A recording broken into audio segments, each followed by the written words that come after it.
Hello and welcome to the Realistic Viewer channel. Today, let's talk about the product lifecycle. The product lifecycle divides into 4 stages of a product or a product line. By understanding in which stage your products are in, you can accordingly gain the highest potential profits and apply the correct marketing and business strategy. For this example, I'll be using the iPod as an example, as it was a quite popular product in its time. Well, the product lifecycle starts in the introduction stage. The cost for creating a product is quite high, and the company still needs to find out how to scale the product for large amount of quantities. As a result, the starting price of the product is very high as well. Usually, if the product is still in its own niche market, the potential buyer are usually limited to innovators in the market or loyal fans of the brand that are already familiar with their products before. In this stage, your first customers and your marketing are essential if you want to reach the next stage of the product cycle.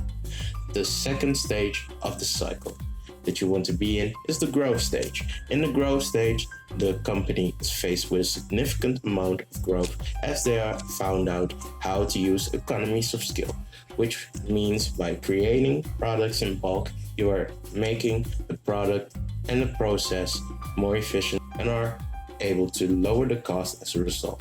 In this stage, it's recommended to invest in marketing and promotional channels as well as tools. This is the company's big moment to make as much profit as possible before we reach the third stage, which is maturity.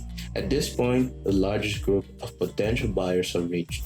At this point, you also start to notice that there are a lot of bundles and value offers brought into the market, such as limited editions or options with more storage, a slimmer edition, and maybe some limited colors which you can't find yet before. At this point, there's also a lot of strong alternatives and competitors in the market, such as the Walkman, the option to also use your phone, which is an alternative on its own. And we look at, for example, the Microsoft option that we had in that time, the Zoom. Also, what is important to understand is that you need to plan and execute your strategy to maintain and keep your target audience informed of new developments that you are doing with the product line. By applying the right marketing and business strategies for your product line, you might gain an additional resurgence in the market if you, for example, do a new refresh of the iPod or a slim version, etc. In that way, you keep the audience interested in case the form factor or the options that you had before weren't yet at that level that they were interested in. It might lead to a second growth period. Then the final stage for the product line is the decline stage. At this stage, significant target audience starts to become smaller, as most people that would actually buy the product have already bought the product or an alternative in the market.